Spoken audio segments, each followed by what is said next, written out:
save the day, never fear. Comedy is such a hard genre to master. What one person might find to be slap a knee, I can't breathe funny, another might just say it's immature. Now that I'm older, I often find myself going back to old shows I used to adore, and I'm now realizing just how shallow some of those jokes actually were. Now, I don't really want to pick on any shows in particular because someone might latch on to a particular piece of media for personal reasons, and that is completely justifiable. And that's the beauty. Something that's silly to my best friend might mean the world to me. But what I'd like to talk about is how not all comedy television series are like that. In fact, the best actually leave you with not only a laugh or two, but they leave you pondering about what just transpired. And sometimes have an even deeper meaning than you initially realized. Much like a well-disguised joke, the best comedy shows have both wit and depth to them.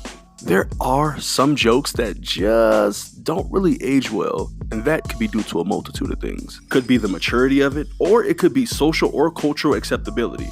No matter the subject matter, there's probably been a time in your life when you once found something to be hilarious, but now you don't. No need to discredit those shows, because hey, it happens to the best of them. But there is one show that, despite its success, I still find it to be undervalued, and that show is The Boondocks. One of the most fascinating things about the Boondocks, at least in my opinion, is that many of the real-life people who are being lampooned are some of the biggest fans of the show without truly realizing that they are whom the joke is referring to. The Boondock has interesting and insightful views on the modern-day black man. It challenges the status quo. The Boondocks is a ridiculous comedy. A ridiculous comedy with something to say. Not too long ago, I took a professional class called Present Yourself, where I learned many great strategies on information delivery. And if there's one thing that film has taught me, plus what I learned from this class, and watching extremely charismatic figures in history, it's that it's not about the content or the message, but the delivery of said message. And that, ladies and gentlemen, brings us to Atlanta.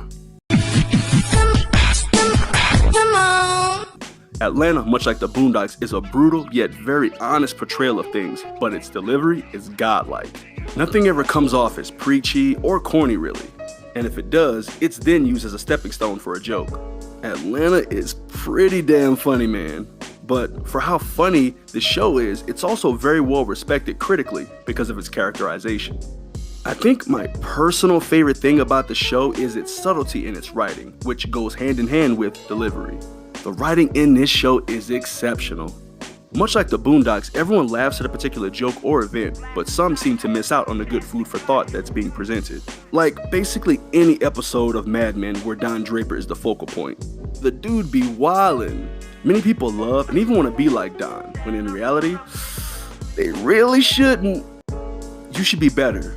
I mean, I get it. The dude's charming, charismatic, and cool as all hell, but viewers often don't realize that his life, it's kinda horrible, and I'm pretty sure he has many undiagnosed problems. More often than not, he deals with them in highly ineffective and unhealthy ways. See, on the outside, this character seems cool and great, and he seems like someone you want to be like, but on the inside, this dude's a hot mess. But enough about Don, back to the subject at hand. Objectively speaking, the most impressive part of Atlanta is how so much of the world and characters are developed with so very little actually being said. Donald Glover and company understand that TV and film are a visual medium, and they use that to their advantage. But I'll talk more on that at a later date, because there's lots to be said.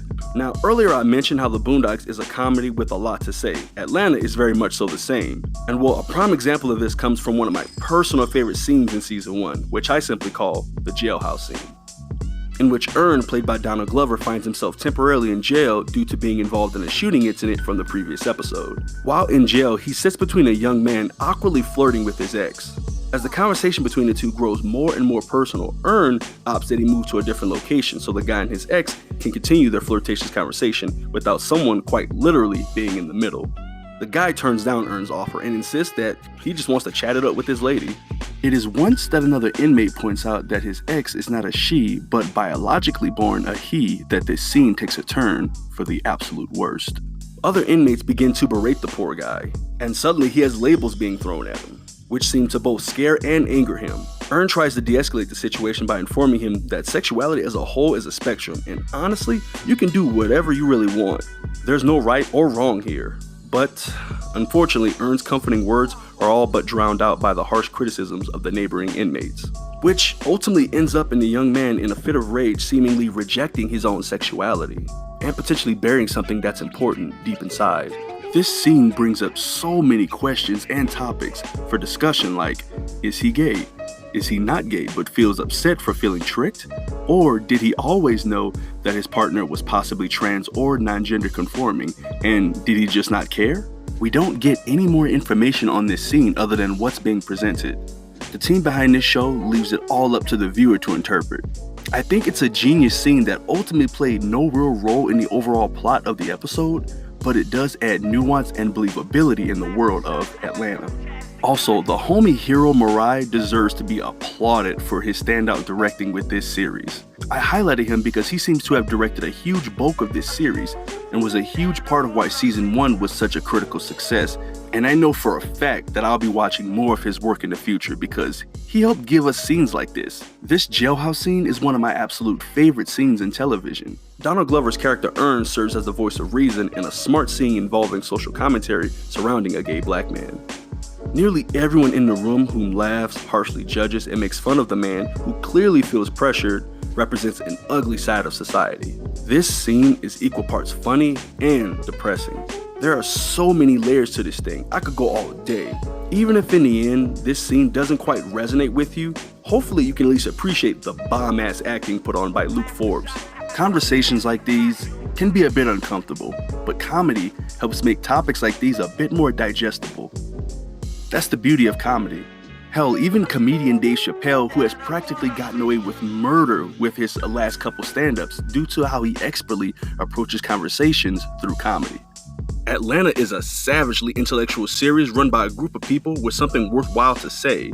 It makes me laugh and even examine myself at times, and this is how comedy changes the social commentary game. Thanks everyone for letting me chat your ear off today, and if you guys have not seen Atlanta, boy, what have you been doing? I give this show my highest recommendation. It's one of the most surreal shows I've ever seen. It's one of the most real shows I've ever seen. It's just a great time all around. It's entertaining characters. It handles its narrative a bit different. And I think directors, writers, and stuff like that work on shows like Atlanta and Boondocks need more credit. I think maybe in the future I'll do a video discussing the genius that is Aaron McGruder and the genius that is Donald Glover, because I believe those two shows have a lot more in common than people tend to realize. And yeah, and also guys, I just created a Twitter like a couple weeks ago. So if you guys haven't been following me on there, follow me. And you can find me at Featuring Dez, same as my YouTube channel. And yeah, until next time, guys, this is Dez from Featuring Dez, signing out. Peace. Continue. We caving in your fortress, recording rigor mortis. I'm Morpheus, downloading the knowledge to be a swordsman. Clever ones with a plethora of blades. You pick like four of them, swinging them simultaneously on some Prince Squirrel shit. My aura, a mind from the legend of Korra, the sound bender. Bloodbender pretenders in the submission. Audio agony to the sound of me cheap blocking these lyrics. These bitches drop when they hear it like Galton whistles and giblets. Standing up for more attention. It's wrestling reinvented. Cripple across and you the chicken boy. Assembled like a cyborg. From the keys of a rolling cord. Could most pour my flow or roll agility parkour. Glide through cities like Oscorp. Prototype flying Osborne. Hold up, cause this is fair warn. Transmitted through air.